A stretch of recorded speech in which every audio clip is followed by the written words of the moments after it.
Good afternoon, wherever you may be. This is Jersey Ghana Radio, and this is your host, Kofi, Ayim.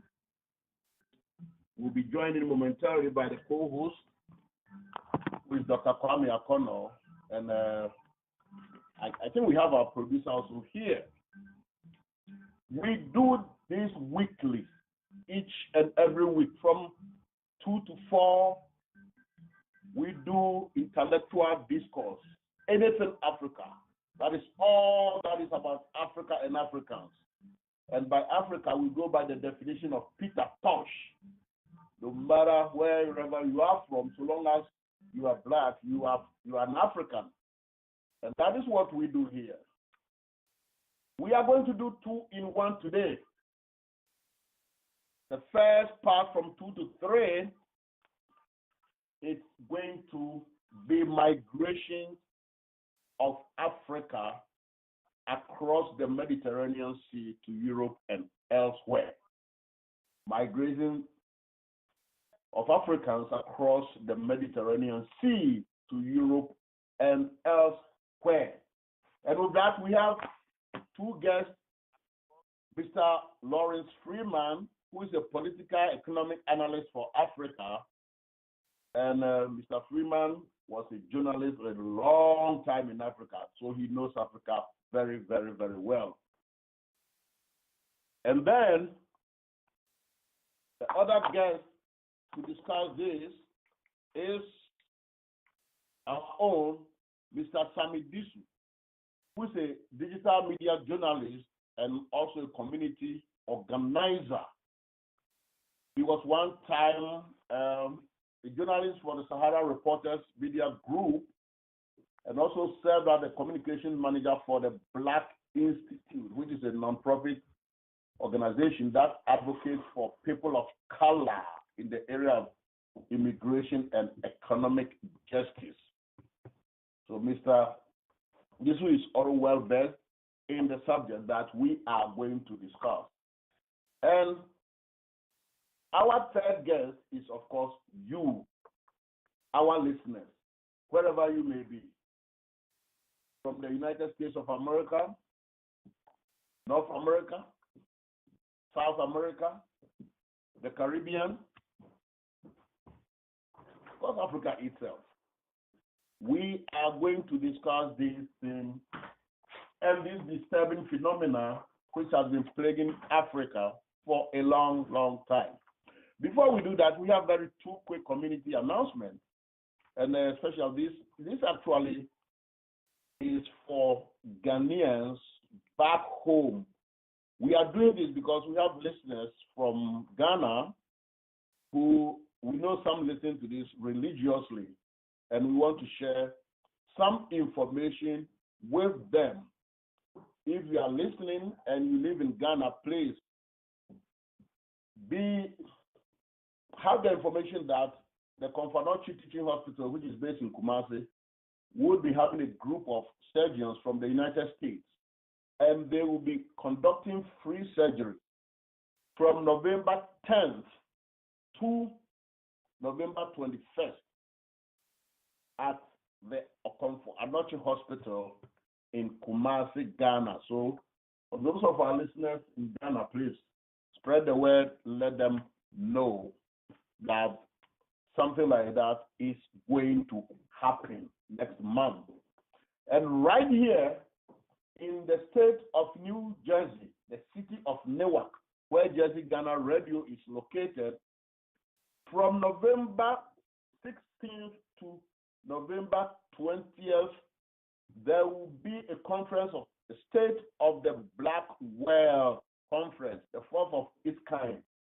And you are going to get the sui generis of the black community coming all over, from Minister Louis Farrakhan to Dr. Marenga, Dr. Leonard Jeffries, Professor James Moore, some former and current prime ministers from the Caribbean and elsewhere. I know a delegation is coming from Ghana. So please check it out and be part of it. These are 2 community events that we have for you now, and we do this once in a while because it's part of what we do. Without wasting much time, let's go to our guest. And Mr. Freeman is not new to Jersey Ghana Radio anyway. I don't remember how many times but he has been on, but I know he's been on more than once. But Mr. Sammy, this is his first time. Irrespective, we welcome both of you to Jersey Ghana Radio, gentlemen. Thank you very much.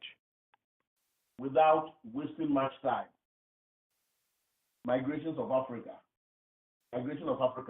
across the Mediterranean. Thank God, the Mediterranean is such a huge body of water that no one can swim across. Otherwise, I believe some would have tried to swim across. But what is happening? Let's start with Mr. Disu. Why is this migration? We have people dying all over the place. In fact, this particular year has been one of the worst for migrants dying whilst crossing ocean. Why are people crossing Mediterranean to find greener pastures? Would you be able to at least, because I know you have some interest and expertise in that area, just like Mr. Freeman. So my brother, can you take us into the perspective of the reason why our people will take this dangerous trip across this vast ocean?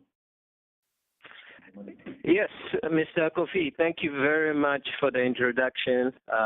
First of all, let me say I'm very happy. This is my first time, as you were noted, on Ghana Jersey Radio, so I'm happy about that. But let me get to your question, which is that there are several reasons that are pushing people to undertake these dangerous journeys, many of whom are from Africa, across the Mediterranean that you're talking about. In a nutshell, people are looking for a better life. Many of them, when you're talking about Africa, those that are leaving from Africa, many of them are escaping political persecution or conflicts in their own countries. Think about Eritrea. Country like Eritrea, which has probably the most numbers representing Africans taking these dangerous trips.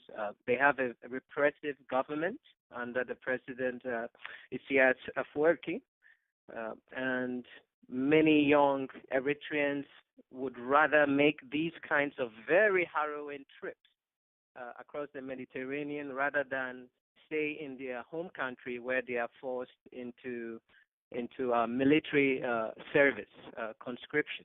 This is what's happening in Eritrea. That's causing a lot of the younger people.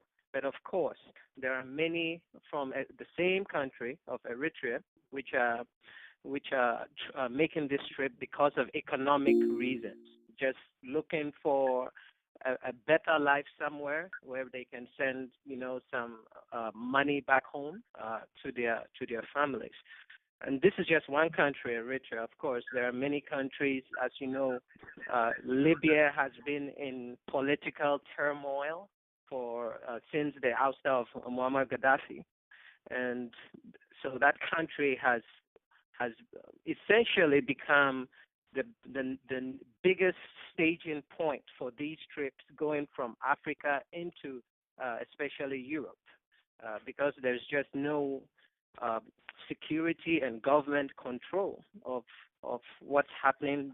The shores of Libya are now ground zero when you talk about people leaving from Africa into Europe. But of course, there are also, when you talk about this migrant crisis that is really affecting the economies of Europe, you should also know that Syria is where most of these migrants, period, are coming from. There's, of course, been about 3 years of mass insurrection in Syria, with rebel forces trying to oust longtime president, Mr. I blank on his name right now. Mr. Freeman, help me out whenever you can. Talking about Assad Bashir? Yes, that's Sudan. Bashir No, Syria. Assad. In Syria.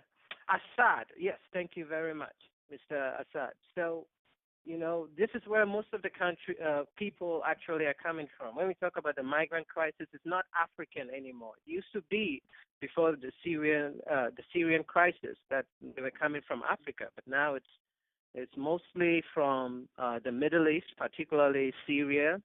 You also have many more migrants coming from some of the East European countries of the Balkans. You're talking about Kosovo and Albania, where there are many economic migrants too coming from, before you have a country like Eritrea, which is where most of the African migrants are. So it's a very complicated issue.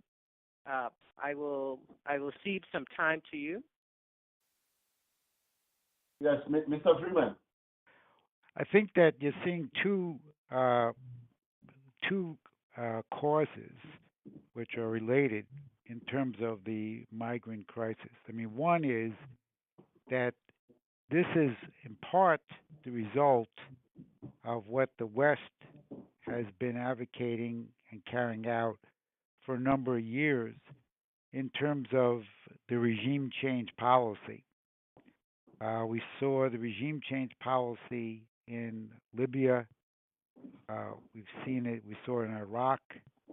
We're seeing it now in Syria, where the bottom line is that President Obama has supported terrorist groups to overthrow the President Assad. So Europe is being actually hit with a crisis that they helped cause by all these wars. Now, Tony Blair was a major advocate of regime change policy. So was President Bush and Vice President Cheney. So is President Obama. So is the National Security Advisor Susan Rice, United States Ambassador Samantha Powers. So you have a regime change faction coming out of the Anglo-Americans and supported by some others, which has destroyed a large part of North Africa and what we now call the Middle East. The second aspect, which is related to that, is the fact that because of the absolute refusal by the international community to economically develop the countries in the Middle East and also in North Africa, going down into Central Africa, you have created conditions of life that are so bad that people are willing to risk their life to get away from it, to try to cross the Mediterranean Sea when they know that friends of theirs, relatives of theirs have died trying to cross the Mediterranean Sea. So if you want to end the migration crisis, which is threatening to overwhelm Europe and is one of the reasons for the Brexit vote, you have to embark on a long-term, aggressive policy of economic development.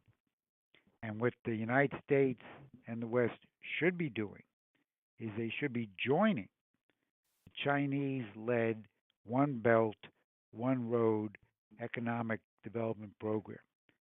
I just returned from almost 3 weeks in Africa, in Addis Ababa, Ethiopia, and Khartoum, Sudan, and you can see it, even though these countries are still having significant problems, the growth that they are achieving, and especially in Ethiopia, economic growth, is much in part due to their reliance on working on economic development, in particular infrastructure, which the Chinese are leading, and the United States and Europe will not actually involve themselves in building infrastructure.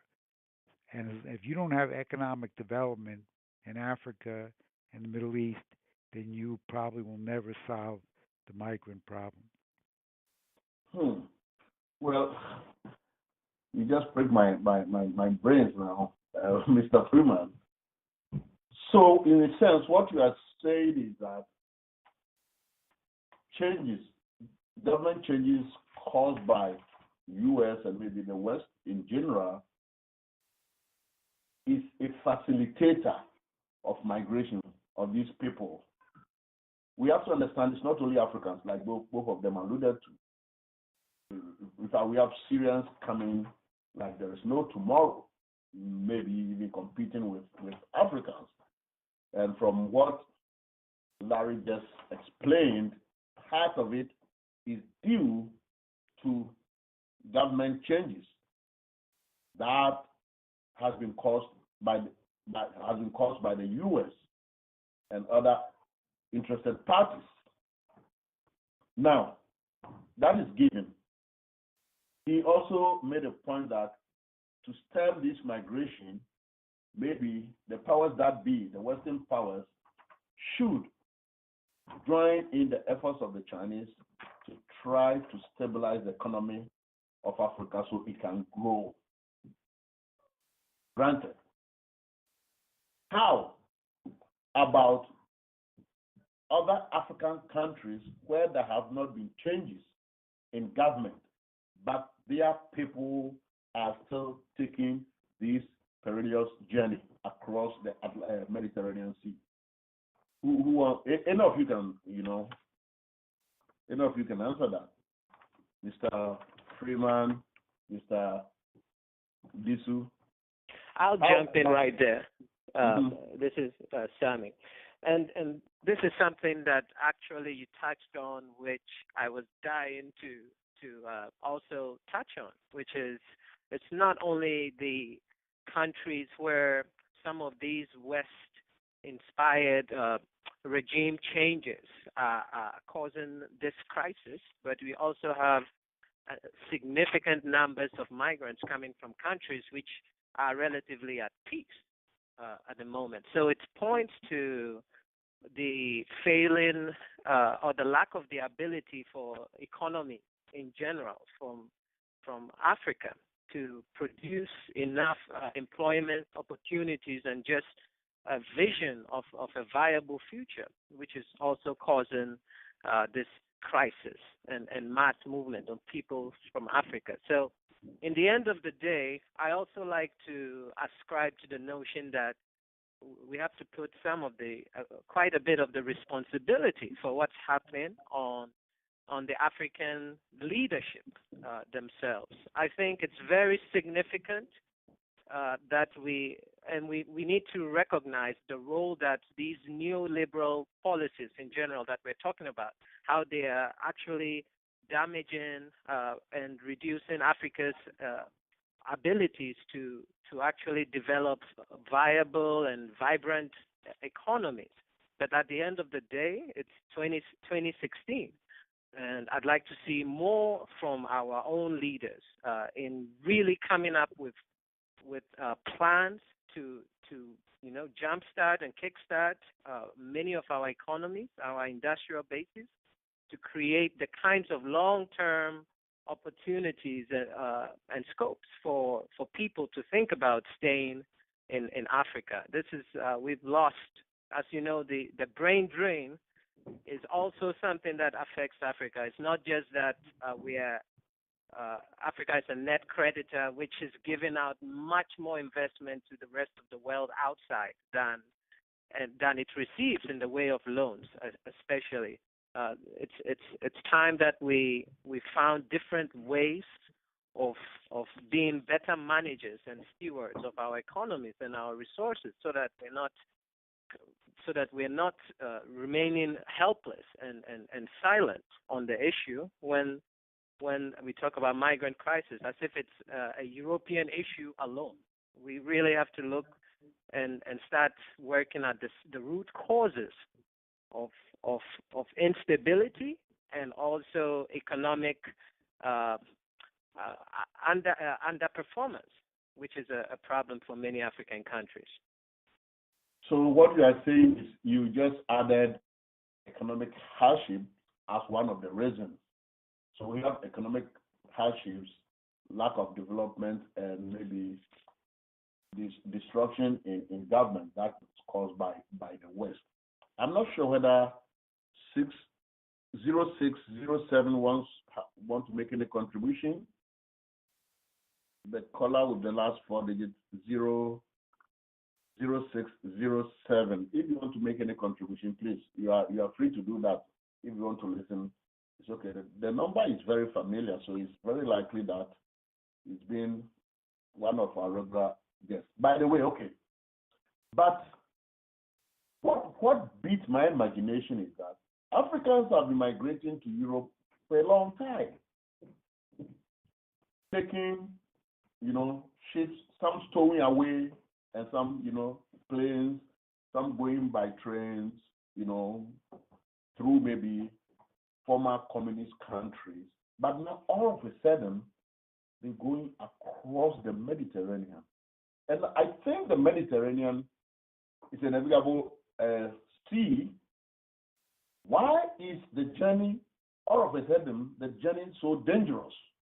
I believe people have been sailing the Mediterranean Sea for years, skirting around dangerous parts of it. And either we did not know that they were drowning or they were dying or they were doing it. But now all of a sudden, we see boats sinking. We see internal fights on these boats. We see people crowded. My question is this: if I am one of those people and I see that the dinghy or the boat that I am going on is filled to the capacity, what will still force me to join that particular boat, if you call it a boat? I want us to attempt to read into the minds of, at least the collective mind of those who will make this journey. I don't know how long it takes, hours, days, I don't know. But why all of a sudden through the Mediterranean, but not through traditional route, as I mentioned? It's just going by train, through other countries. Because at the end of the day, they still get into an island, maybe off Italy or Greece or Turkey, and then into the mainland of other countries. Why all of a sudden are they being chased out of their countries? Yes, we understand, like Eritrea and some other places that, maybe civil strifes or persecution and so on and so forth. But places like Ghana, Nigeria, and so on and so forth, no one is chasing, no government is chasing people out or fighting.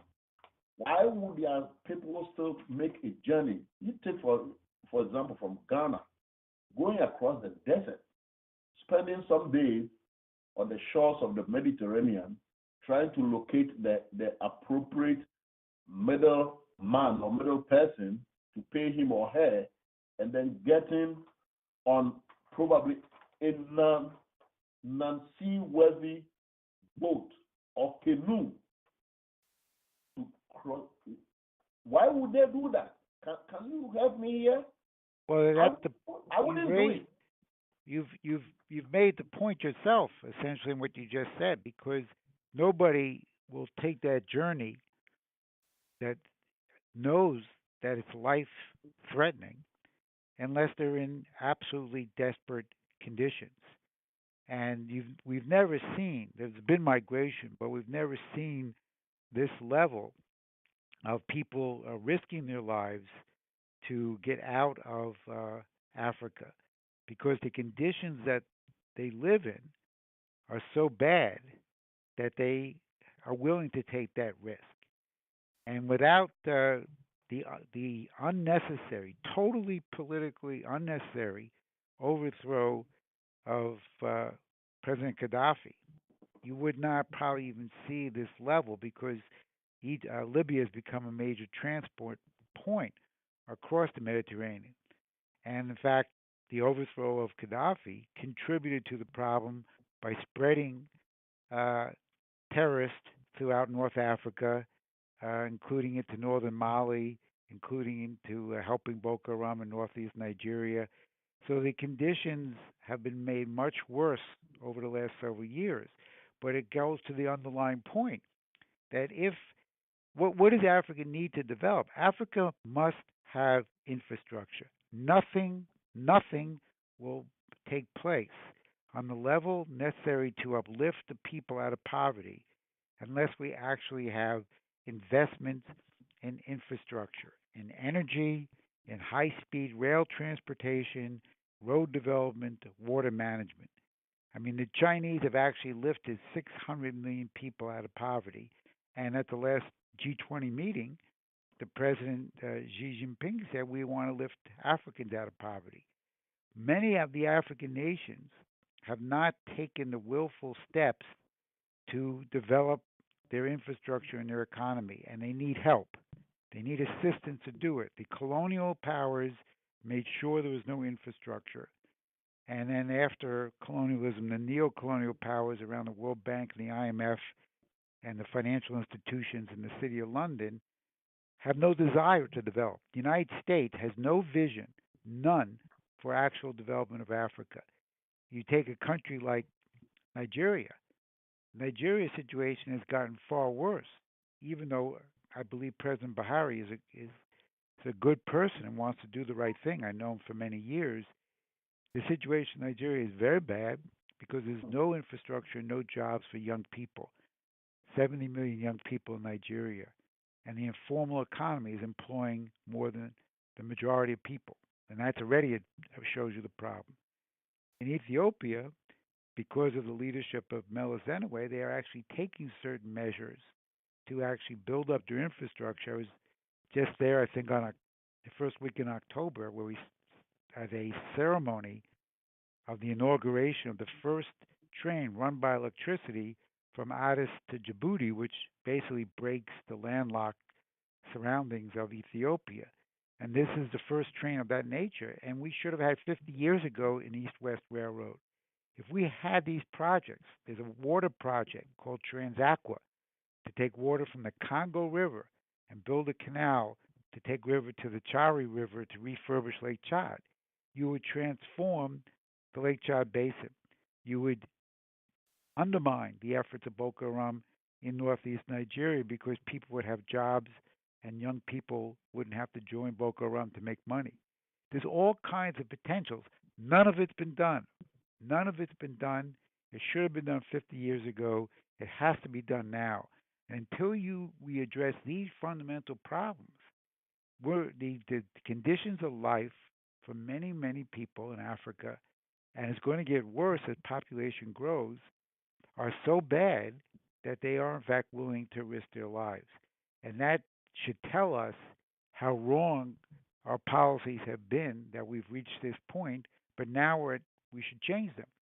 And since the West is doing nothing to help, we should align ourselves with the BRIC countries and the BRIC New Development Bank and the Chinese One Belt, One Road and the Asian Investment Infrastructure Bank and investments coming from other countries that want to invest in infrastructure, energy, roads, high-speed rail, water management.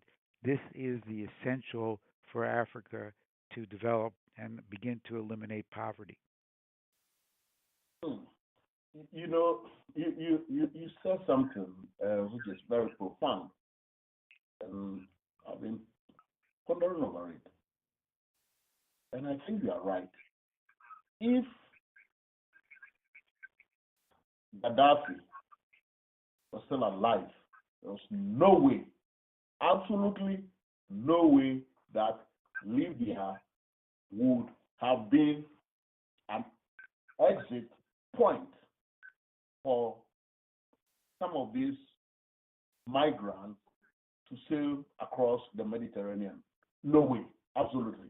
So you are so right. You know, change of regimes has been proven to cause chaos, sometimes more chaos than expected. You know, but I still have this problem with African leadership. Yes, the Chinese could be helping Africa, but I think the onus lie on our leaders. There are a lot of resources in Africa. If only we can reduce corruption in Africa. If some of our leaders would at least try to look up to what some leaders like the Tanzania leader is doing, and others, very few of them. Because I believe that the West and the US have vested interest in keeping Africa underdeveloped. Correct. So it beats my imagination that they will come in and help with no strings attached. I don't think they will do that, because if it's true that they have vested interest in keeping Africa underdeveloped, so they can still get all the resources that they get, and including even some of our best brains, the brain drain, as Sammy alluded to earlier on. Yes, of course, they are willing and able to embrace our best brains at the expense of the continent. But what role are African leaders playing so that we do not look up to the US and the Western countries to help us, but rather start to help ourselves?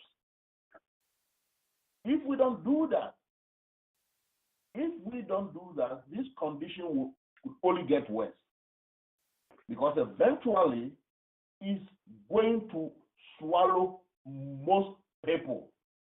The conditions across Africa now are not so good, as we all know. Any small change in the market economy affects Africa so bad, be it market fluctuations, or you name it, or increase in petroleum products affects Africa so much, because we virtually produce nothing.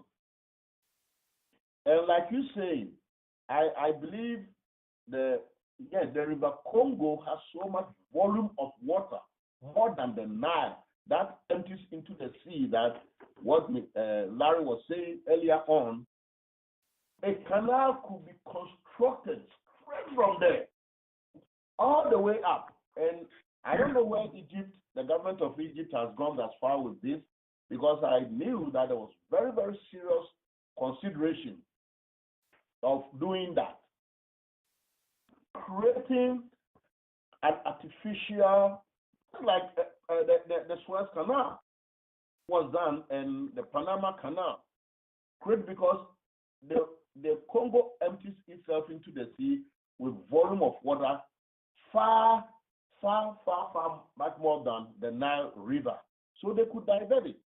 Can't all these countries that would be beneficiaries in terms of employment and even internal migrations of African labor force, can't they get together and contribute, or get a loan and get experts?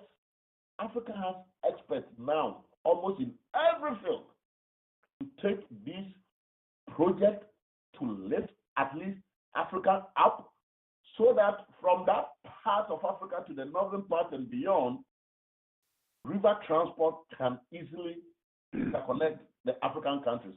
Why can't our leaders do that and look up? The world is not going to do anything for us for free.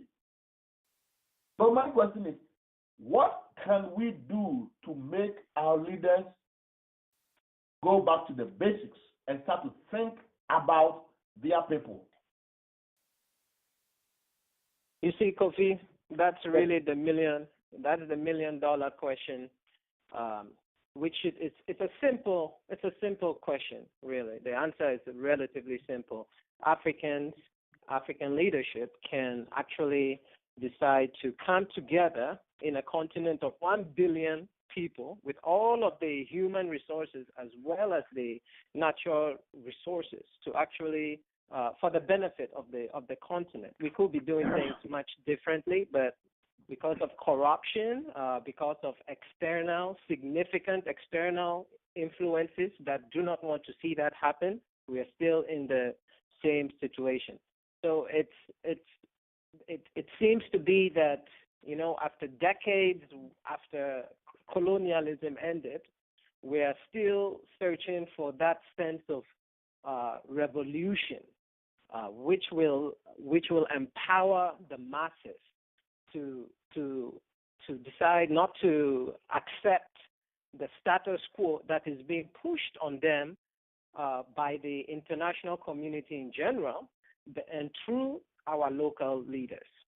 So that something needs to be done to cause some sort of awakening. I'm not a proponent of violent insurrection, if you will. I definitely have seen what that causes in many parts of Africa, whether the intentions to remove, let's say, a certain dictator were good initially, and then later on you see what happens.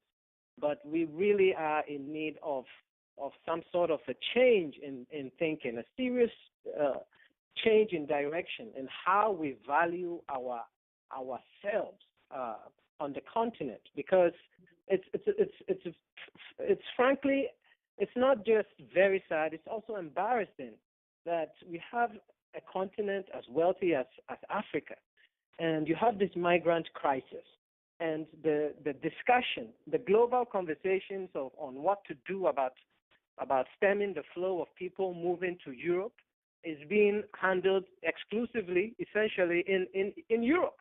Those conversations really are not even, for the most part, concerning our African leaders, because we are seen as completely inept and being at the root cause of some of what we are seeing unfolding. So hello. Yes. This is Ron Aku, Kofi. Oh, I have a question on in terms of the investments by the United States and other European countries. It seems to me, I have read that a lot of the control of what goes over there in Africa in terms of development is put in the hands of private contractors.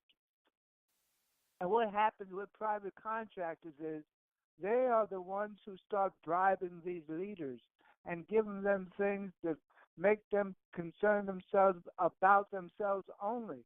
So absolutely, they have a lot of assets, the leaders, and they don't want to share with their own people because they are so well off. They don't want to give it up. They don't want to even give a democratic vote.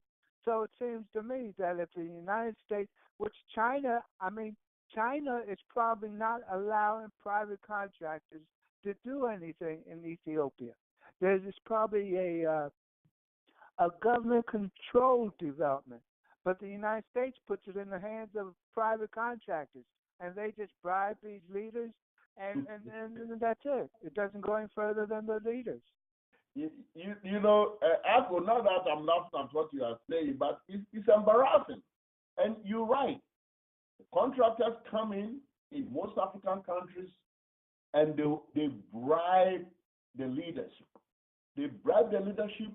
So first, they do very, very shoddy job, okay, but because they bribe the leadership, it's become a problem. I'll just give you just one example. I don't know how far, but I'll say there is a very, very vibrant organization here, Ghanaian organization in the U.S. It's called Ghanaian Engineers and Architects Association of America. And these are, you should know the people. I know some of them, their leadership. These people, they have expertise in everything, from bridges to railroad building to highway, and some of them have their own private firms here in America. I think 3 years ago, they attempted to approach the Ghana government to render their services free of charge. And I think the Adomi Bridge was one area that they wanted to help, renovate or something like that. Free of charge, free consultation and everything. they faced some roadblocks. You couldn't believe it. I think now, I wouldn't be 100%. I think now they've been able to make a little bit headway. And your guess is as good as mine. Why you put roadblocks in the way of experts who want to help your country? To me, only Kofi Ayim, the only logical thing that now we want to contract it to a particular contractor or a company so we get our 10%. Yes, and in Ghana at least, that is the figure that they get of all these contracts that people get. 10% of whatever is upfront, you have to pay it. So we have the problem, yes. So, some are beyond us, like Larry alluded to. America and other European countries would do whatever they do to upset or usurp a power that they don't think is in their interest. We know that. And we are not mighty in terms of military forces and technology that sometimes we are at their liberty, for them to do this. But the things that we have influence, other aspects that we can control, we don't. Rather, as the caller just said, people just enrich themselves in their pocket. And in Ghana, for example, all what you need is to become a president now. And you can be a crooked president, a very corrupt president. The Constitution grants immunity for whoever has become president to be prosecuted. So maybe if I fight my way and Kofi Ayim becomes president of Ghana, and I like doing things underground and all this, getting bribe and all, I know that at the end of my term, by the constitution of the country, you cannot prosecute me. So if you have something like this that exists, and you get a leader who actually encourages or is corrupt himself or herself, the country is not going nowhere. At least that is Ghana with their constitution. I don't know about other places in Africa, but we see it all across Africa. The leadership, if only they could look at these migrants being drowning in this ocean, losing their lives, harrowing experiences across the desert, women, even children. But our leaders look elsewhere, they stand aloof because they say, well, we are not chasing you. There is no political persecution here. There is no religious persecution. Economic, well, we are living in it. You want to go and, go across the ocean, go. But just as all of you are saying, if we can get our leaders who have Africa, first let's go country-wide, individual countries, leaders and their lieutenants, their ministers, their henchmen and henchwomen, who abhor corruption and who look up and say, this is my country, this is the only country that we have, we will make it work. In Ghana, almost we have every law in the books as the US. But our laws don't work. It's as simple as that. You can't say it any other way. They are so ineffective.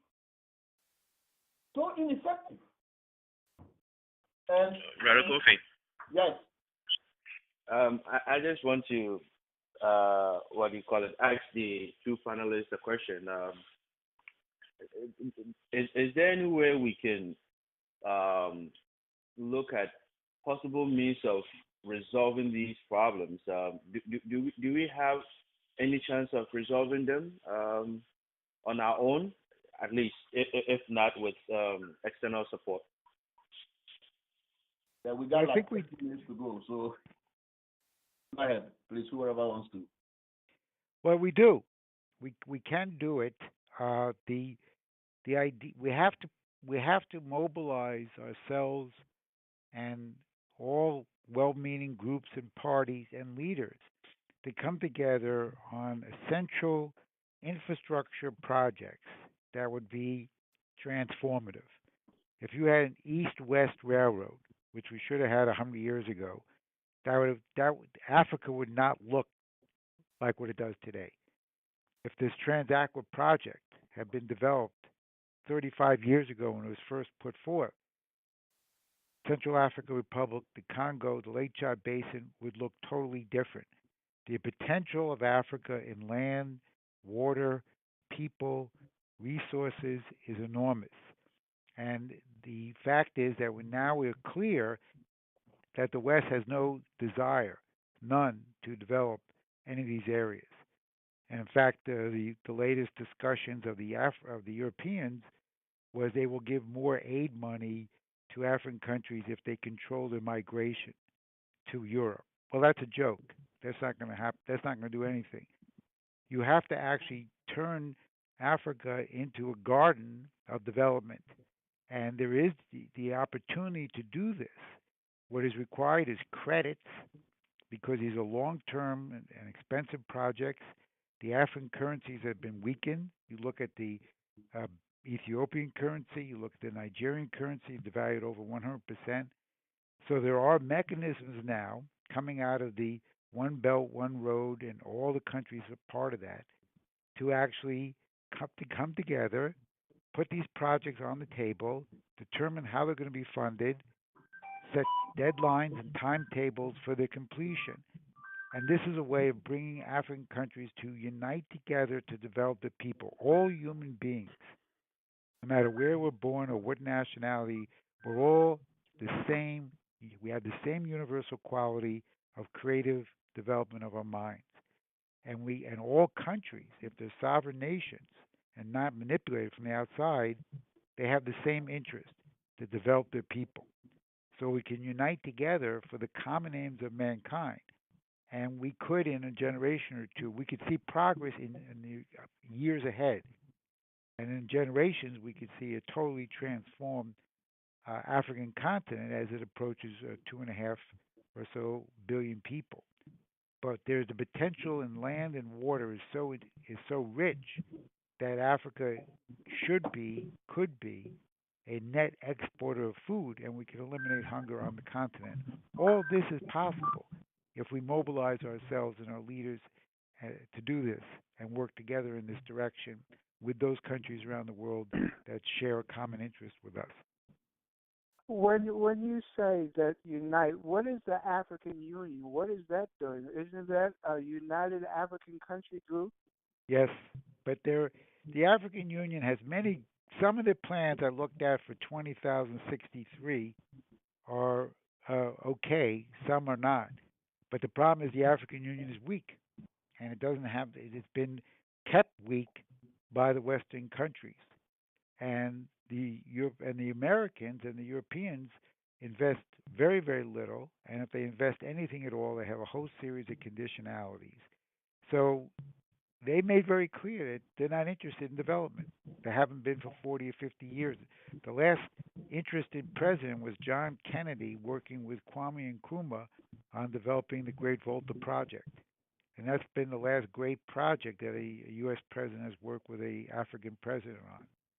China has a different view, and they're proceeding in a completely different direction with a different policy, and we should take advantage of it. And the AU has to get some more strength and some more backbone so that they actually begin fighting for the implementation of these policies rather than simply writing them up and circulating ideas. There has to be the willpower to actually implement them. Well, let me give you a number for callers, listeners, if you have called, because we have just 8 minutes to end this part of the program. We're going to have the second part, which is about the 20th invasion of Congo. But if you want to give any comment or ask questions on this particular issue, we have our two guests here. The number to call is 973-409-6422. 973-409-6422. We are winding down on this particular segment of the program, which is migration of Africans across the Atlantic. Mr. Disu, you want to continue from where Larry and then? Yes. Okay. Yes. Right. So I just wanted to add and push back a little against this notion of how we actually move forward, especially with regards to infrastructure, as Mr. Freeman rightly noted, without which there is not, we shouldn't expect anything to change in the circumstances of people in Africa. We can and should focus on building the all kinds of infrastructure, especially utilities in Africa. But we should also note that this is something that development experts have been calling for decades, and which to some extent has been undertaken. It seems to me we need to do this, and not just me, but we need to do this in a way that makes sense for Africa. So we know about Congo River and its huge potential in generating electric capacity that can help other parts of that region. But we should note that these large-scale infrastructure projects are a huge opportunity for our predominantly corrupt government to further pilferage, if you will, to further steal money. When you're talking about that Congo River, there are some projects called the Grand Inga Dam that certain European companies want to help us build. These are already ongoing. But you're talking about $100 billion project over 10 years, which we all know the cost of this will go even further. Well, we just don't have a track record in Africa of maintaining these kinds of large infrastructure projects. So while this is what we all know we need to be able to find ways of undertaking them in a way that makes sense for economies that do not have the experience maintaining a large infrastructure. It's better to build a series of smaller ones if you can manage that better than to put all that money in something large which only breaks down. And once the infrastructure breaks down like a house, the foundation, you have to start from scratch. So that's just something I want us to think about. Also in China, I do not want us to look at what's the growing trade between China and its increasingly important role in a very simple way.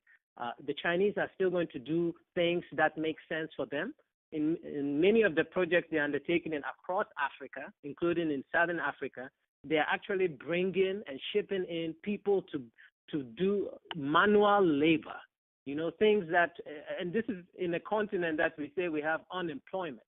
So at the end of the day, we still need to be able to put our thinking caps on, and whether we are dealing with the Americans, the Europeans, or the Chinese, we need leadership that will have, as Freeman was saying, the backbone to demand policies or to demand them to come and do work in a way that makes sense for Africa. If we don't have the technical know-how, okay, bring in the engineers we need, especially those, like you were saying, Kofi, that may be from the diaspora, these architectural kinds of groups that may be willing to do things for free.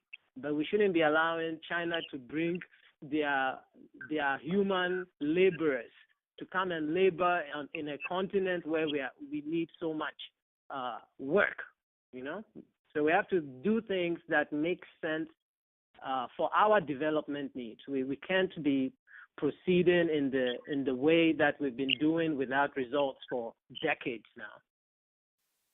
Well, that is what I had said. It's good to get help, okay, like the Chinese are trying to do, helping Africa. But the thing is that at the end of the day, the onus is on us as Africans.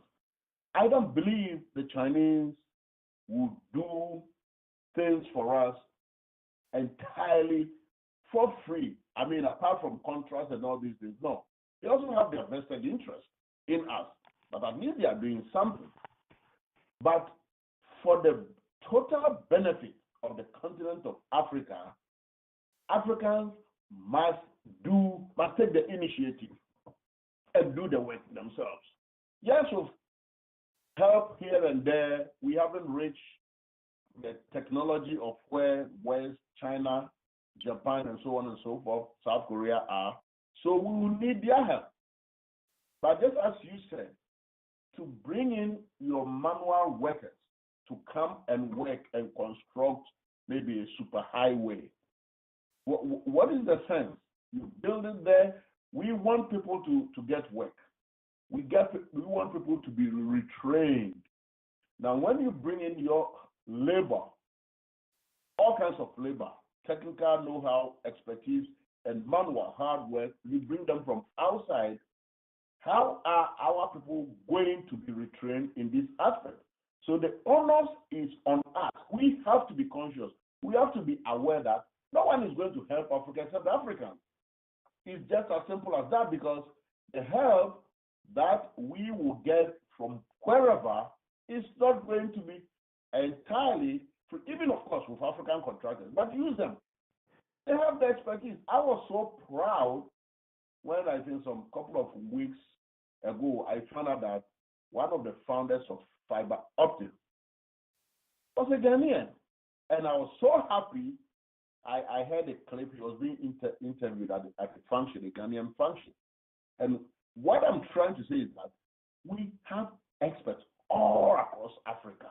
The only thing for various African governments to do, I believe, is to harness this expertise of their indigenes. Harness them and encourage them for them to come home, get involved without putting roadblocks. One of the things that we face, those of us in the diaspora, our brothers and sisters back home, some of them feel threatened when we go, and try to maybe help. And in almost any field, that no, don't come with your European mentality, your American know-how and all this. This is the way we do things here. And the way you've been doing things there has not been working. The way you've been doing things have not been working. So if someone comes from out with some experience, you go home, you go to be a manager of a big company, you are not going to be late to work. So if I'm not late to work and my other staff, junior staff, come late, you'll be in trouble because I will not be late. But that is not what happens there now. So unless we change our approach, we get disciplined, sincere, honest, and committed people to take the helm of affairs of Africa, we will all the time be at the mercy of non-Africans.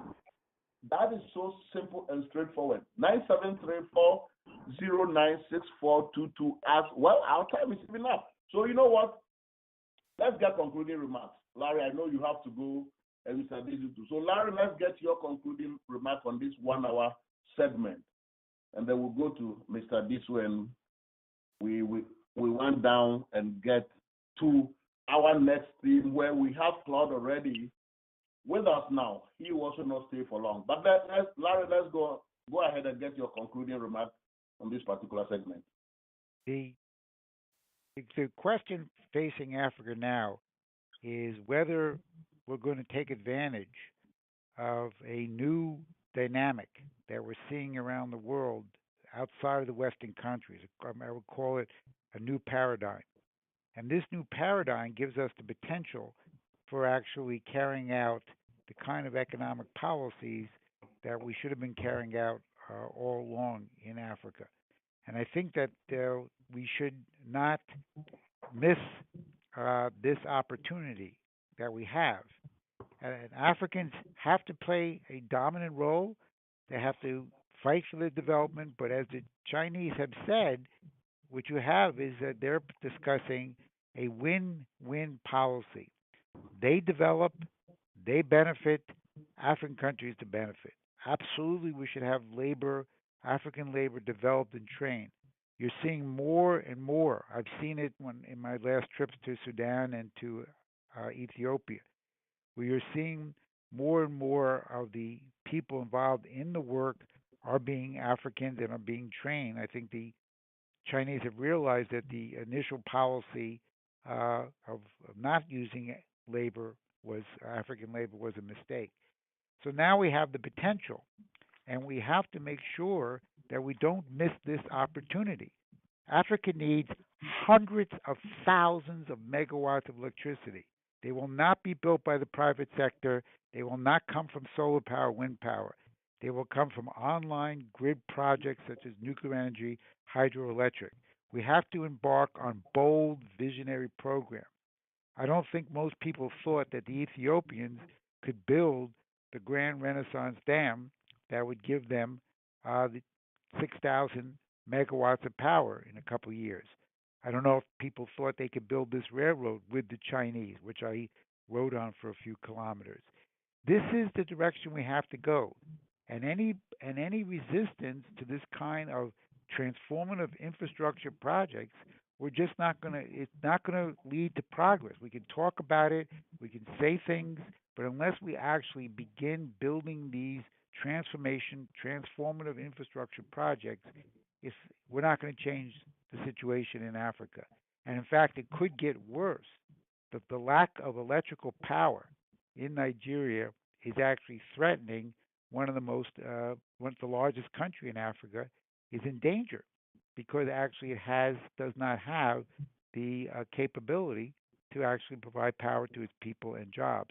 This is a serious problem, and more problems like this, unless we address them, are going to overwhelm Africa as its population grows to 2.5 billion. Sammy, your closing remarks. Yes. So I agree with everything Mr. Freeman says. We really are needing in Africa a real sense of the Pan-Africanism that has escaped our nations, since the end of colonialism. We really need to find a way to find ourselves, hold hands in solidarity across the continent, and that needs to happen before we are able to fully engage with the international global systems in a way that also makes sense for Africa. It's not the other way around. We need to find ourselves, ground ourselves in our abilities and confidence in our sense of finding our own direction before engaging the rest of the world. I also think, there's a sense of urgency that's already past us. If the International Organization for Migration is telling us we have about 60 million refugees, economic and oppressed, around the world, this is how we are accommodating and resisting our global responsibilities, then we are in trouble, because the climate change is really coming in just decades or a generation or two, where you could have 600 million, 10 times the number of displaced peoples around the world.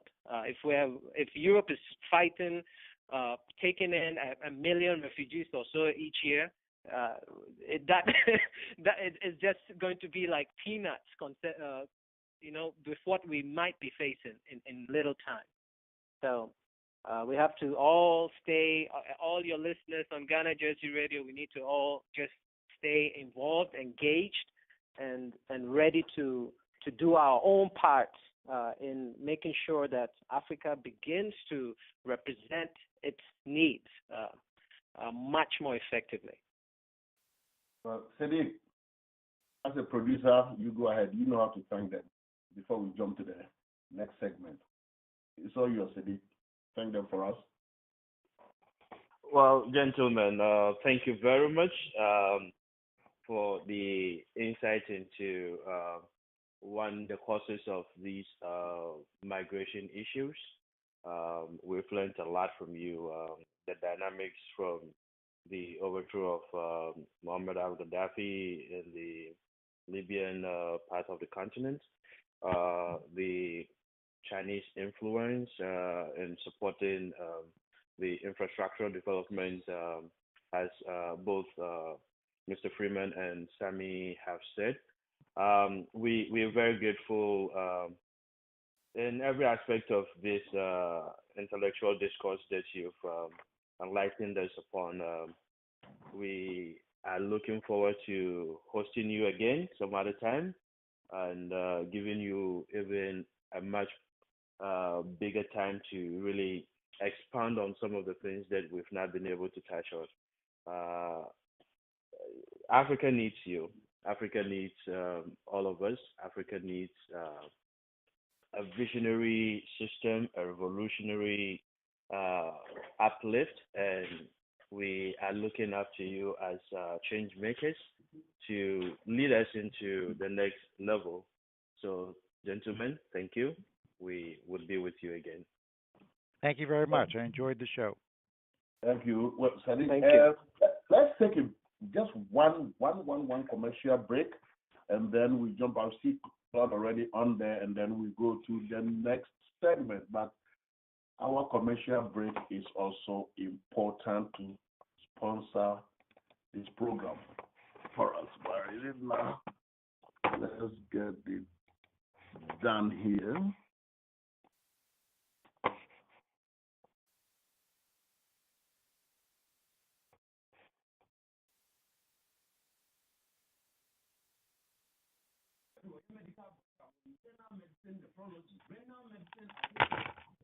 Your kidney and blood pressure specialist.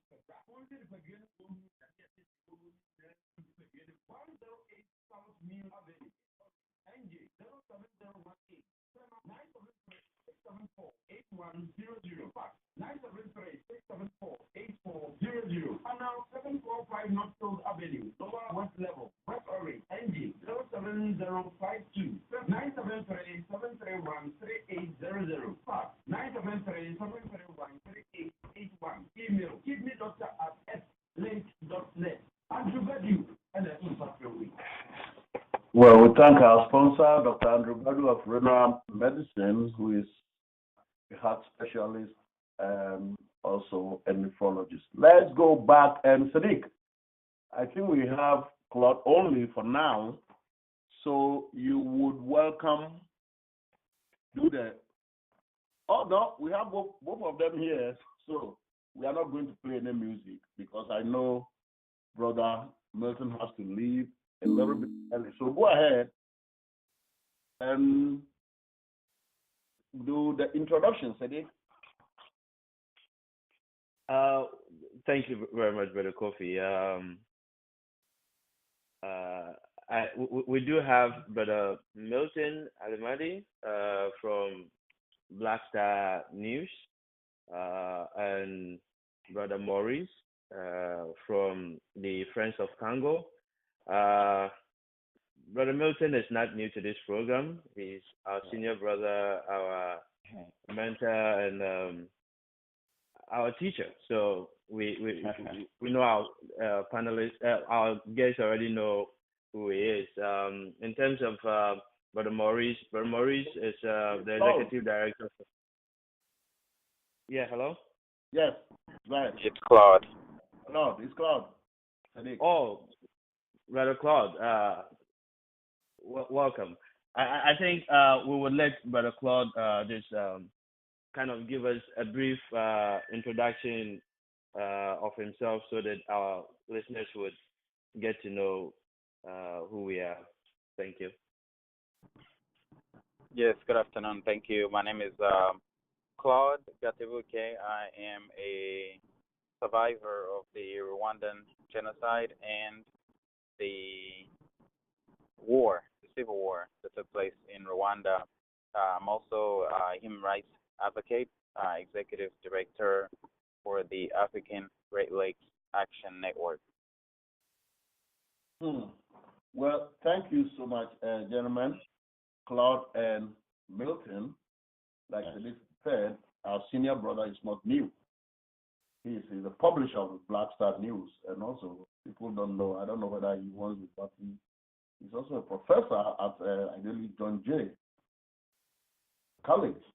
So welcome to Jersey Ghana Radio. Thank you. This is Anything Africa. We do this. You're welcome. We do this every week, Saturday, between the hours of 2 and 4 p.m. And we have some dedicated listeners. In fact, in Ghana, at the University of Cape Coast, we have a group of students who gather every Saturday around a computer and listen to this our program. Very soon, we are going to engage them in there. We also we have some dedicated listeners in South Africa. They call us or text us sometimes. You know, you can do that if you want to send us a text, 201-704-5838, either WhatsApp or text or call. But the general number to call is 973-409-6422. So we thank all our dedicated listeners and those who are listening in for the first time. This is Kofi Ayim. We come to the second segment of our show. We just finished with the migrations of Africans across the Mediterranean Sea. Unfortunately, we see our brothers, sisters, and children dying there as we becoming like worse than slaves, because they do this voluntarily, not by force. At least they are forced from their homes, but they decide to take that journey. But the second part of it is equally important. 20 years. The invasion of Democratic Republic of Congo. And we don't know whether it was by default or we wouldn't say by design, but we'll leave that to the experts. We know the root causes, as Brother Claude just said.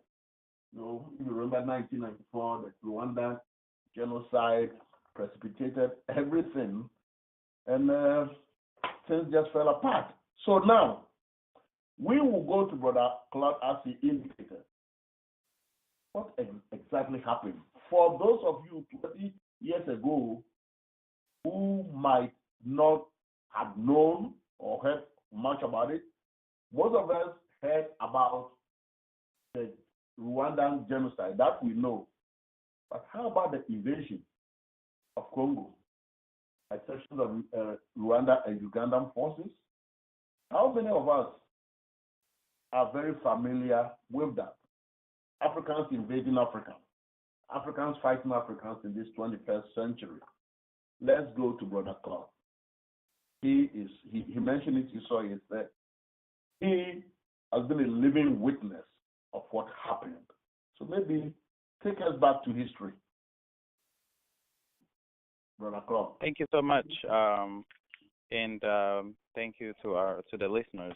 Hello to everybody. I want to start off by just sharing that the invasion of the Congo that started 20 years ago in October of 1996 was a war of aggression by Rwanda and Uganda with the support of the international community, including the United States and Britain being at the forefront. And the war was presented as a pursuit of the genocidaires, so those who committed genocide in Rwanda, which I survived. However, when the war started, the Rwandan troops were the first to enter the DRC, and they went right into the refugee camps, and they destroyed the camps.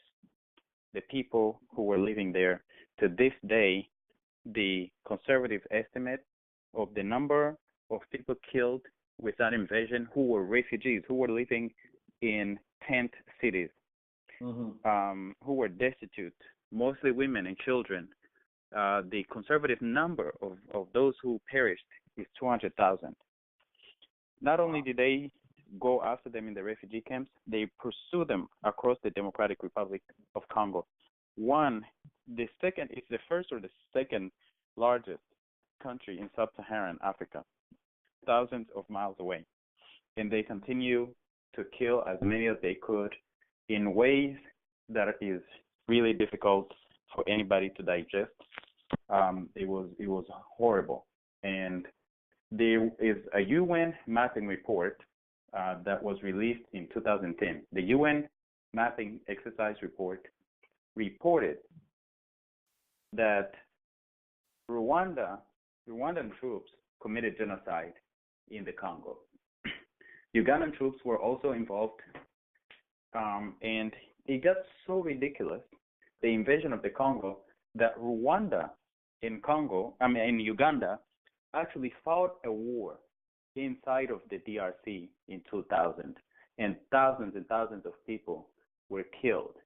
So that's to the extent that the Congo was vulnerable. One of the results of the invasion was the removal of longtime dictator for 32 years, Mobutu Sese Seko, and the installation of President Kabila by the Ugandans and the Rwandans, in which the current Rwandan Minister of Defense became the military chief of staff of the DRC.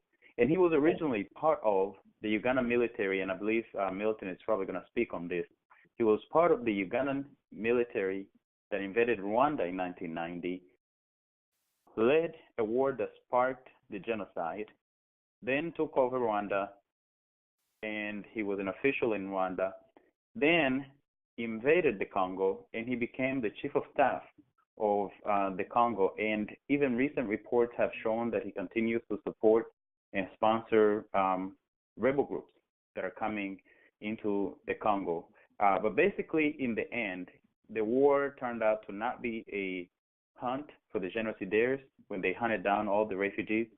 It was, and you know, there are people here who have crawled out of mass graves, burning mass graves, that listeners can actually speak to and see and shake hands with. But not only that, the death toll on the Congolese people, it's been the deadliest conflict since World War II, with more than 6 million people killed as part of this conflict, and the majority being babies, children under the age of 5. So this war has been extremely destructive, but it's also been very profitable for the leaders of the war. Rwanda and Uganda became major exporters of minerals that are found in the Congo, but not in those countries. The numbers grew exponentially, and you can read this in the UN reports of 97, 98, 2001, 2002, and 2003. And that was at the height of the war. And these countries' exports of minerals just went through the roof. The support came from multinationals, Western mining companies from Canada, the United States, Belgium, France, Australia, and various other parts. But they also got political backing from the United States and the UK especially, to the tune of, even today, with what is known, the United States provides more than $200 million to the three countries, both Rwanda, Uganda, and the DRC every year, and that is not including military support.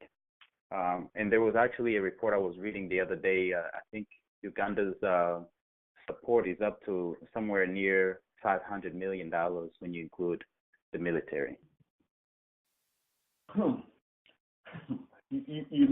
Thank you, Brother Claude. I'm dumbfounded.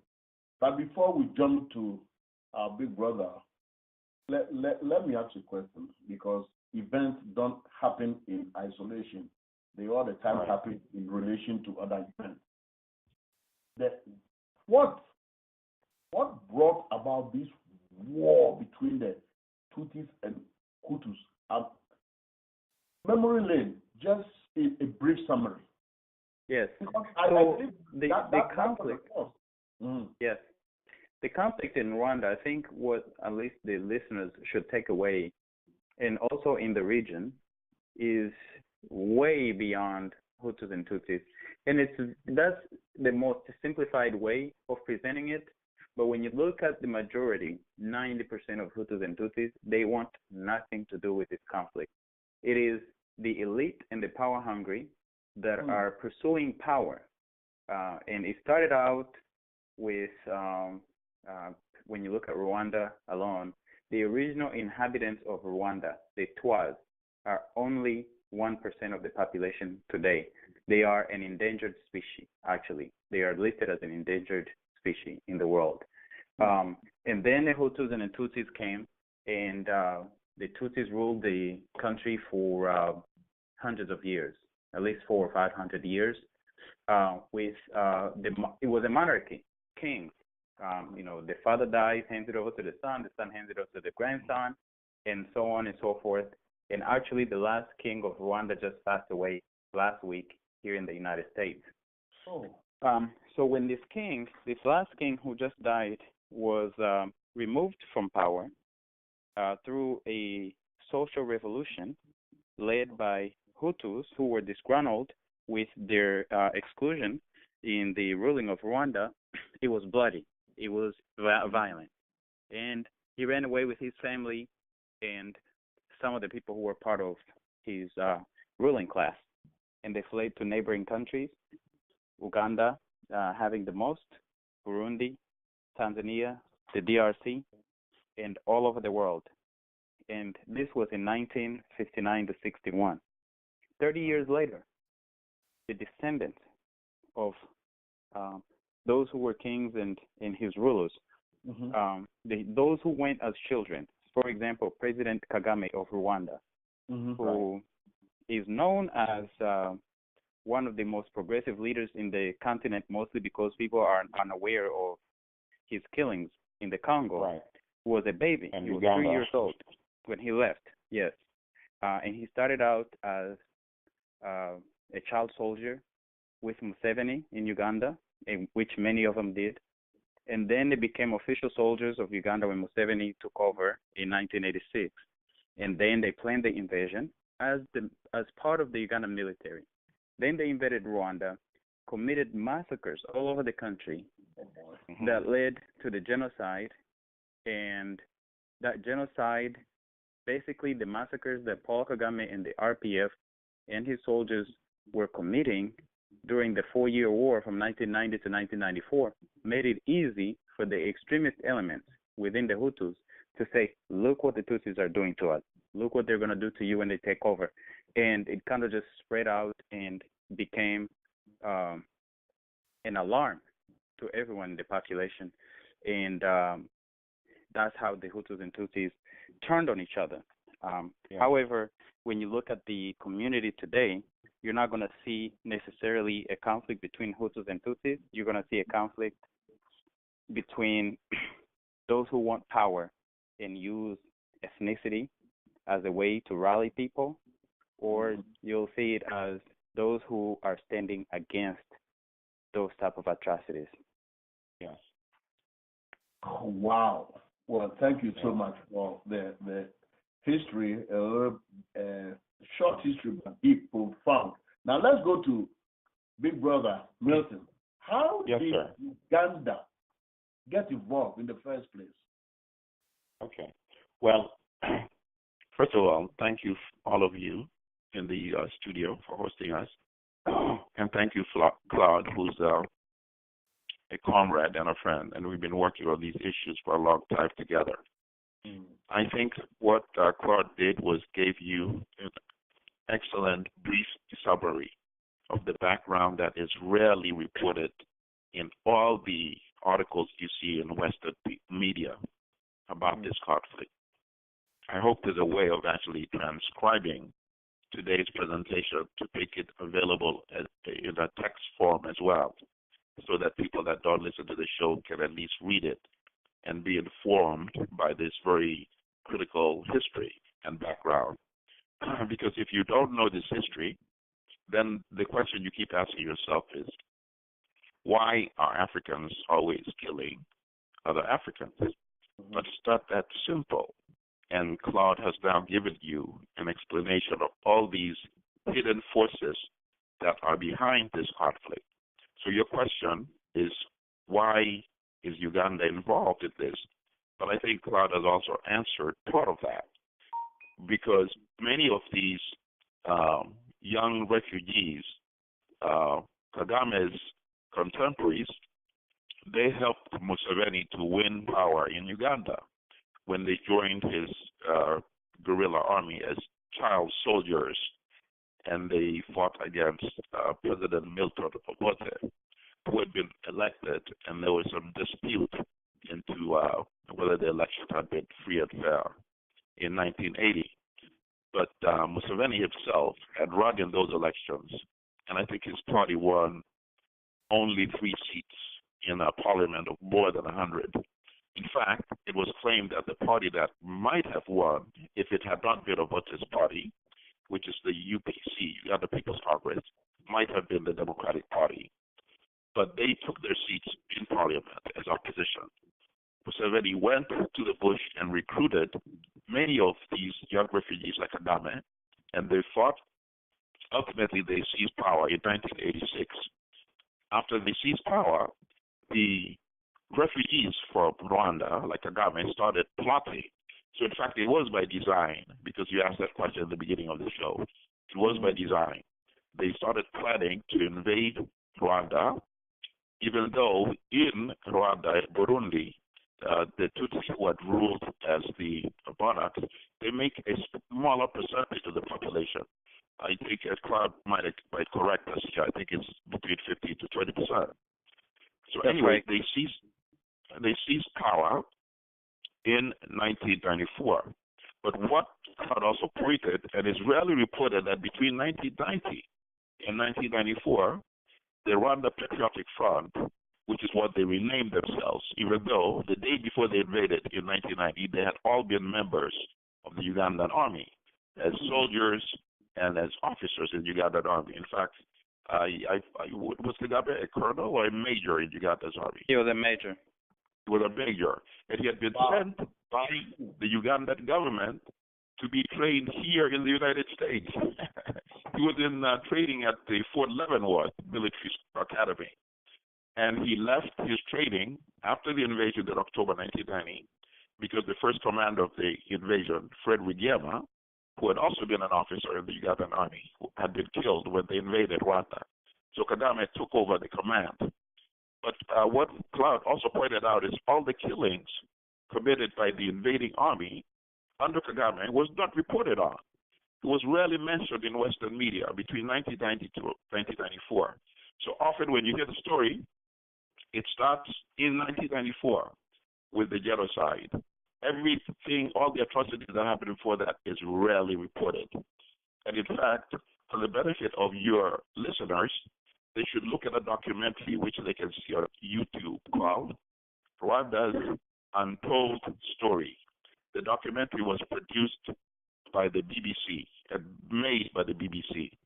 And in that documentary, Kagame's former colleagues, because many of them have now run away from him, including his former army commander, General Nyamwasa, said it was in fact Kagame himself who ordered that plane carrying the late president of Rwanda, Juvenal Habyarimana, and the president of neighboring Burundi, Ntayamire, that he ordered that plane to be shot down. Why? Because by that time there was a ceasefire between the Rwanda Patriotic Front and the Rwanda government army, which by that time was still controlled by the Hutu majority. But Kagame knew that if he shot that plane down and those presidents were killed, that the genocide would start, as people would start killing based on revenge, and that he could then seize power and say that, see, I am the hero, I am the one that stopped the genocide. So that's how things unfolded. And then, of course, Claude has already given us the other half, how they started then to plan the invasion of Congo and ultimately invaded Congo. The other one thing I would like to add is the role of the United States. The United States and, as Claude mentioned, the United Kingdom as well have both played a very destructive role in this conflict. They have ignored all the atrocities that were committed by the RPF between 1990 to 1994, and then all the atrocities that have been committed subsequent to that. And why is this?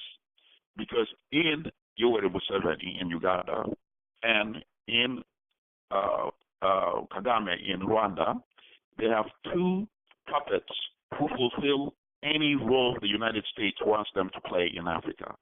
So they serve as Western stooges in Africa. So all the atrocities they've committed are ignored. That's one part of it. And then the second part that Claude also told us was many Western companies are benefiting from all these killings because now they get to steal all the mineral wealth of the Congo without having to pay for it and without having to pay taxes.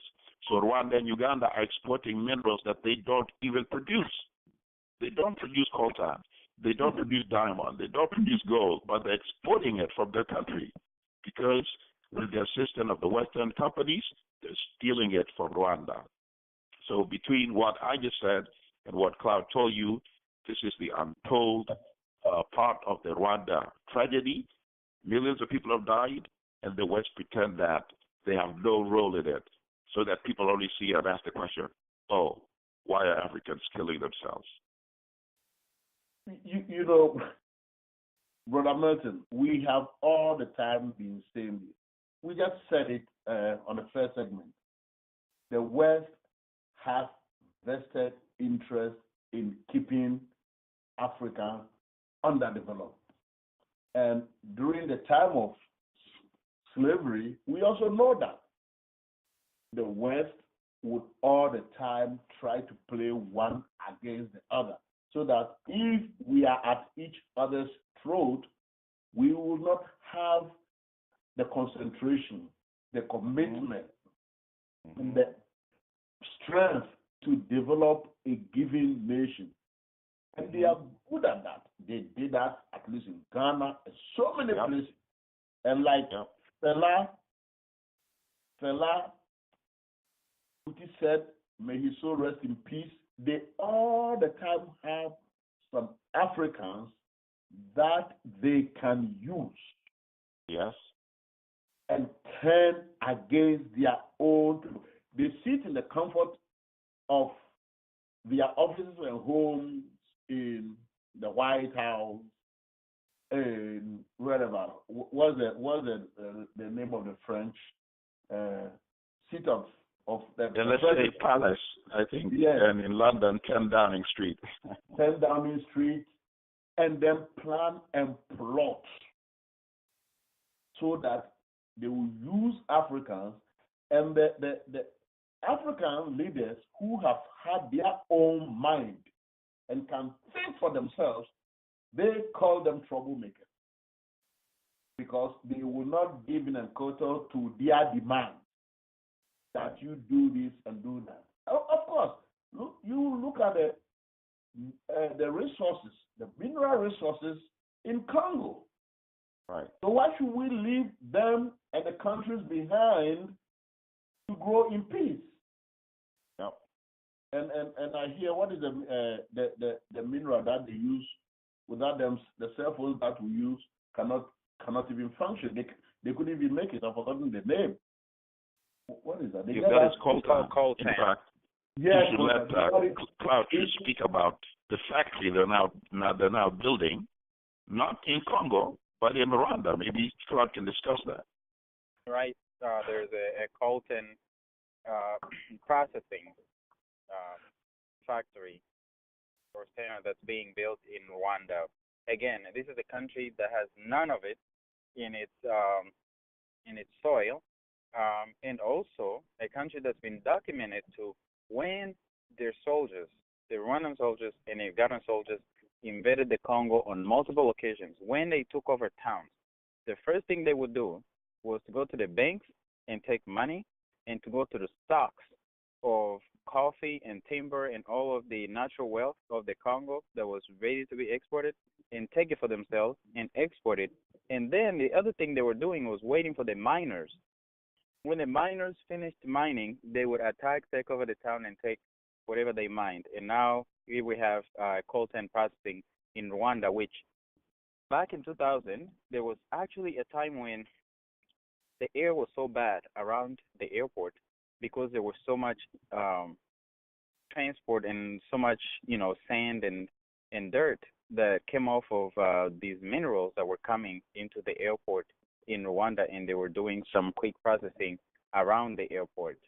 But what I wanted to add to what Milton said was he talked about a film. I wanted to re-emphasize the film. It's called Rwanda's Untold Story by the BBC, where Kagame's own soldiers admit to him sparking the genocide in Rwanda.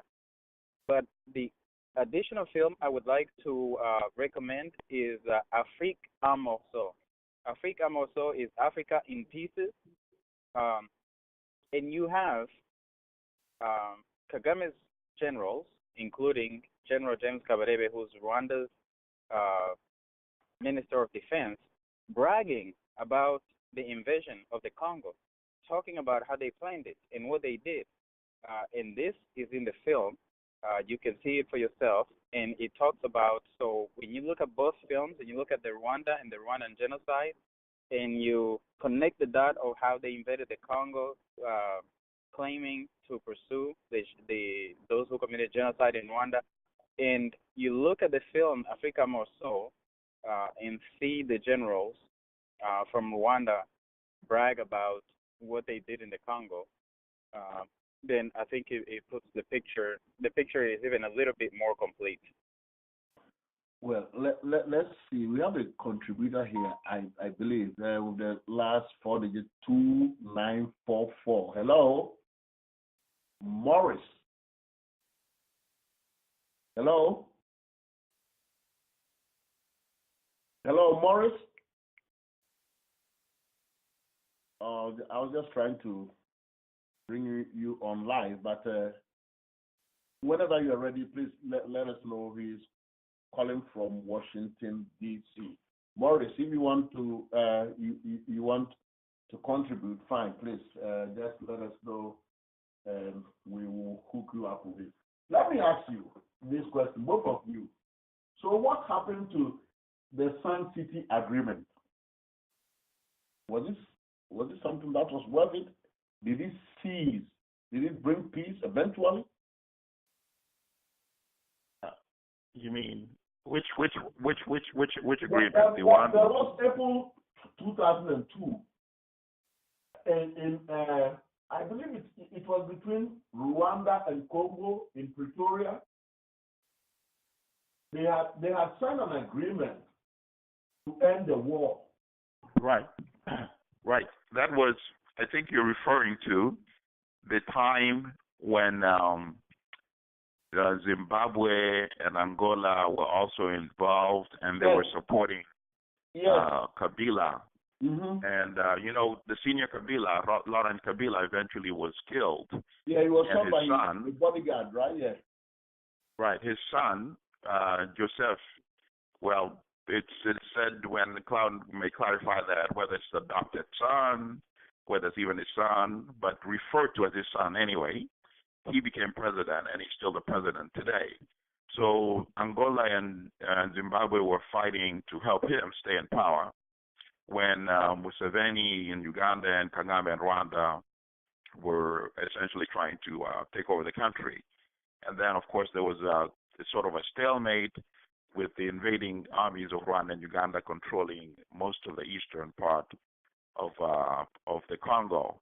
And yes, they did have that agreement, but even though it formally ended that war, there were subsequently multiple invasions from Uganda and Rwanda, and sometimes what they did was they trained these notorious militias who were quite vicious and committed some of the most worst atrocities, including M23, but there were several others before M23, and Claude could speak to that as well.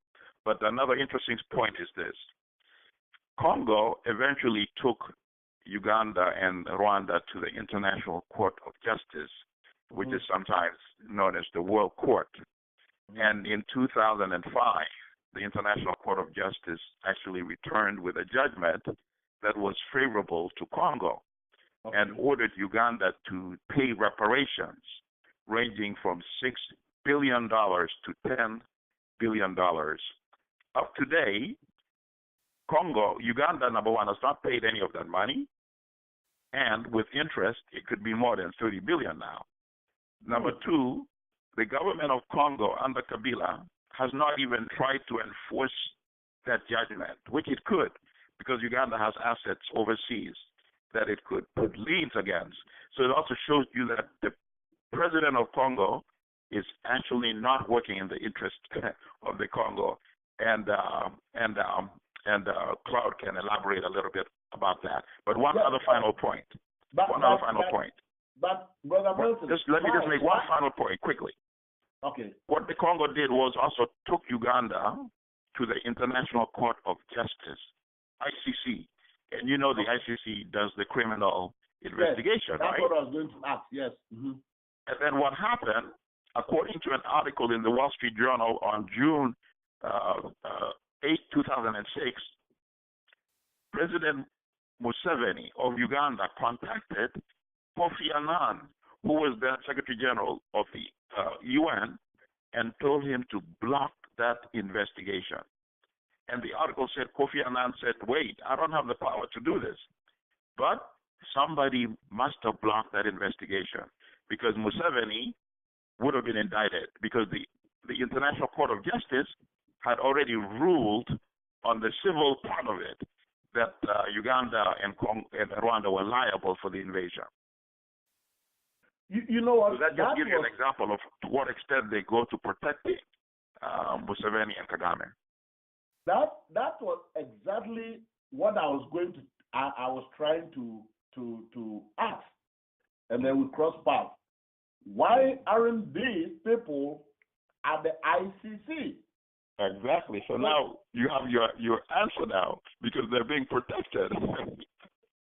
And I unfortunately have to leave shortly. Yeah. But I did. I have 5 minutes more to go ahead. Claude, one second, please. I think someone who is getting on, and he wants you to talk a little bit about the Telema youth movement fighting for justice and self-determination in the DRC. Yes, I'm glad to speak about that, because that leads to current events in the Congo, where the Congolese president is blocking the constitution, where basically he served his 2 terms, and they expire on December 19th. And December 19th, that's his last day in office. However, he's dragged his feet and basically has not pursued and organized elections.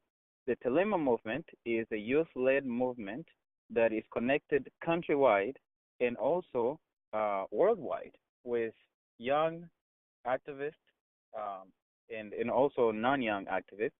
But it's youth-led, and they have been raising their voices, pushing the Congolese government and the international community to allow them to determine their own destiny.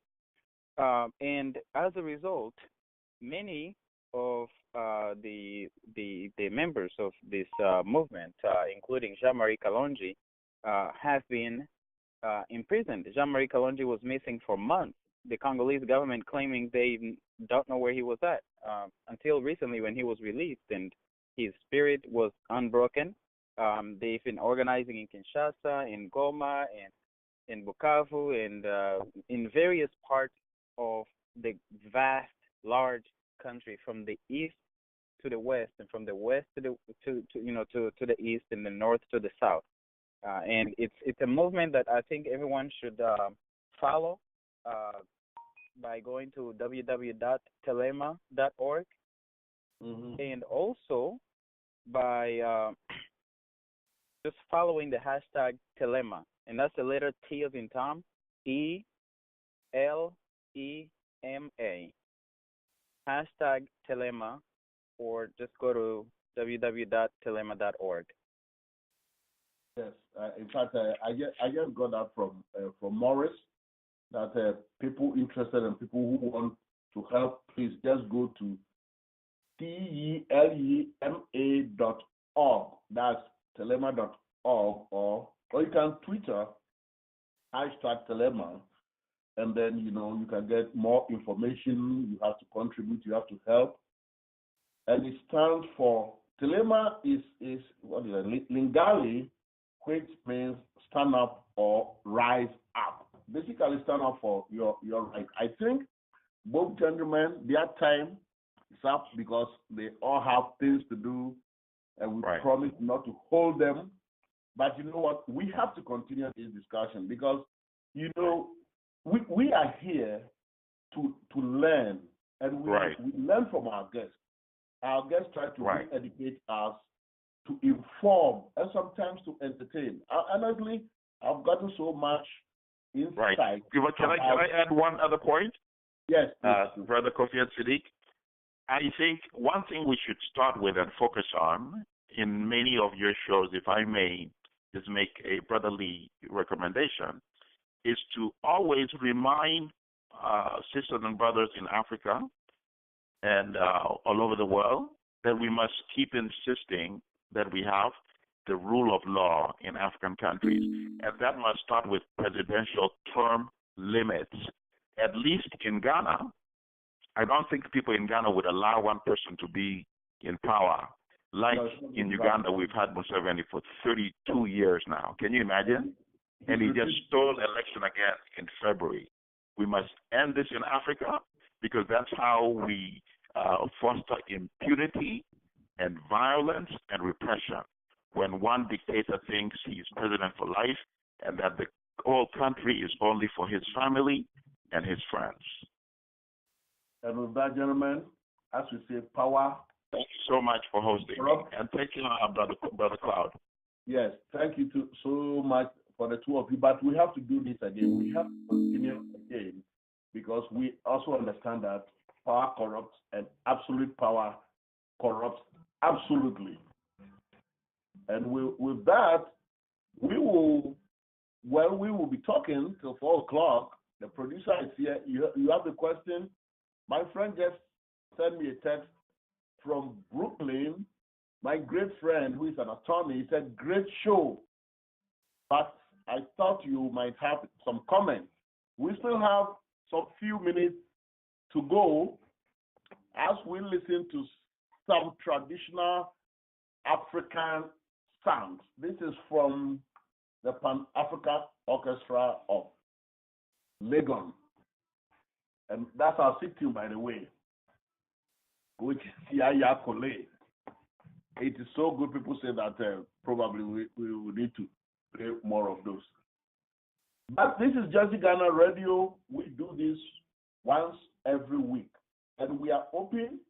You can bring your theme. You can suggest. You can text us. And then we'll work with you, bring you to the studio or wherever you are. It does not matter. We've had people contributing from as far as Africa and the rest. So we can reach you wherever you are. That is the advantage of internet radio.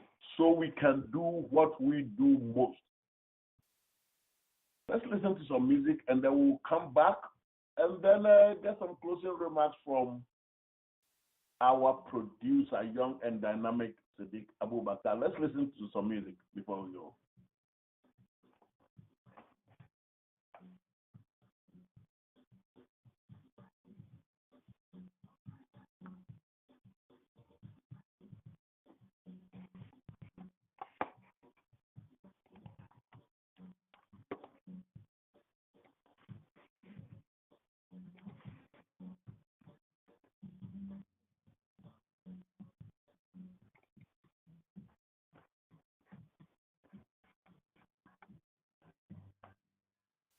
I hope Africans can see clearly now after this program because our leaders have been disappointed to us. They've been disappointing the youth. But you know what? If we stand aloof and we don't fight, they'll keep disappointing us.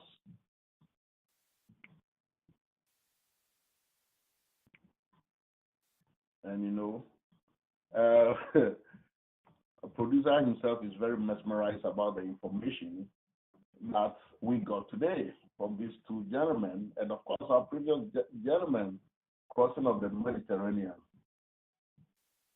We are just even fortunate that some of our people don't attempt to swim across.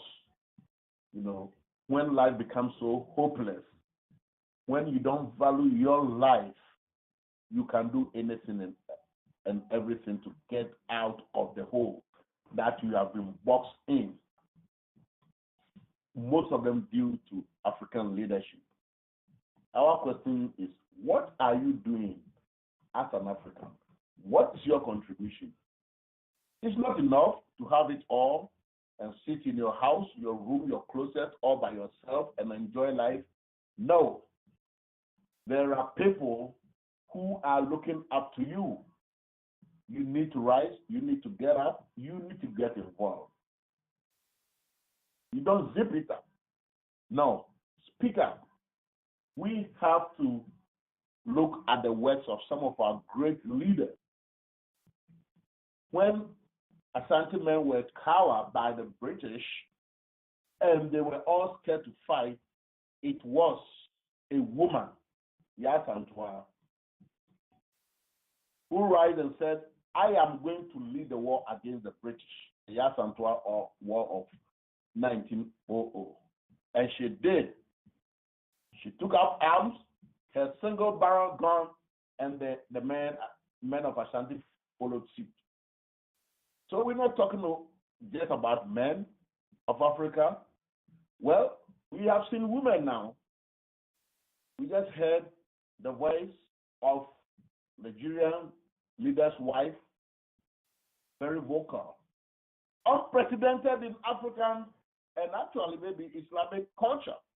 But the women must rise because when they speak, we listen. They speak from their heart. Why? Because they are our mothers, and we men are their children. So when they speak to us as children of theirs. It does not matter whether it's your wife or your sister. By virtue of her being a woman, she is still your mom. And they all the time know best. They are very, very less likely to be corrupted. Where are they going to steal that money and take it to? Go to chase women? Go to build mansions? How about African leadership? Most of them, almost all of them, men. And when they take the money, your money, where do they take them? And what do they do with them? Sending their girlfriends to Disney World and all other places that you and I cannot have access to go. So we need our women, African women, in Zengi, Yasantua, Dokuya, and so on and so forth, to say, men, enough is enough. When Queen Dokuya of Ayim Abubakar found out that the kings there then were not doing the work in the interest of Ayim Abubakar, as Queen Mother, she took over and became a king as well. So the Queen Mother Dokuya became also a king. And traditionally what they do, once the Queen Mother becomes a king, she wears one sandals of the male side and the other sandals are the female. She mounted the throne and became king and queen at the same time. Yasantua, Queen Dokuya, coincidentally, both of them were from the same Asuna family. So Asuna women, where are you? We need people to speak up. don't get so comfortable in your home because you have it all, you have it made. No. Because at the end of the day, it is not what you have that people look to you, but the way you relate to people, the way you might have led the masses, the way you serve people, the way you make people proud. That is the positive way that human beings are remembered. You could have all what it is in the world, but if you don't share, if you don't camp your authority, if you don't impact the knowledge that you have and you keep it all to yourself, then it is useless. Sadick, let's get some closing remarks and then we'll call it a day. Next week. Sadick?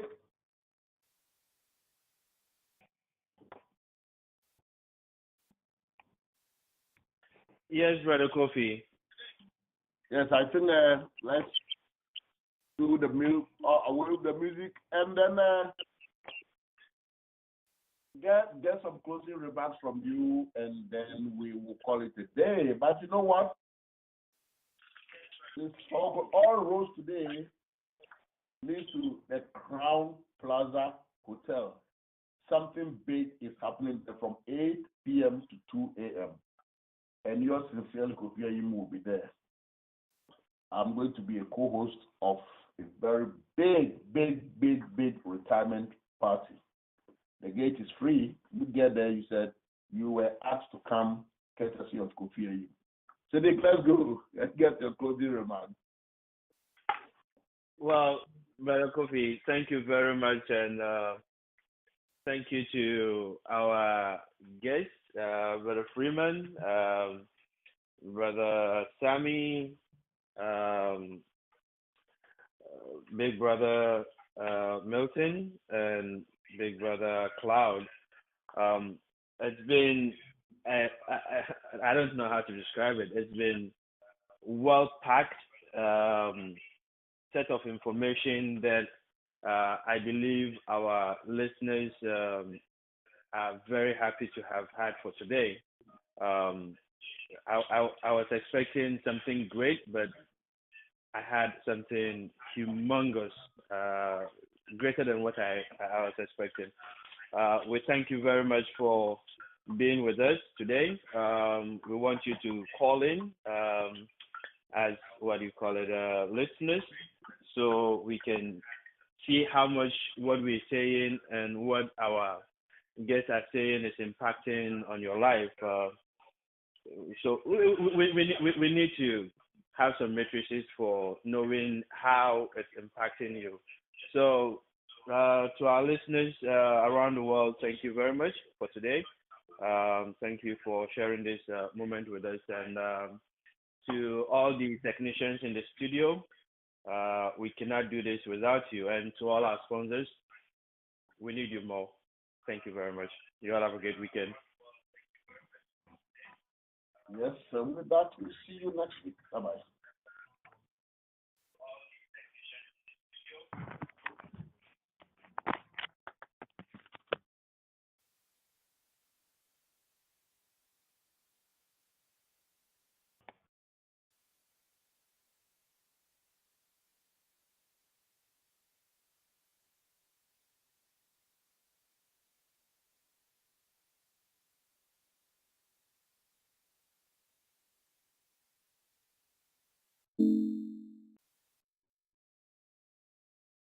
Jersey Ghana Radio, yet to so.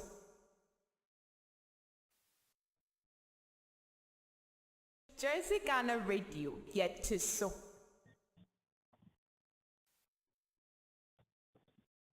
Jersey Ghana Radio, yet to so.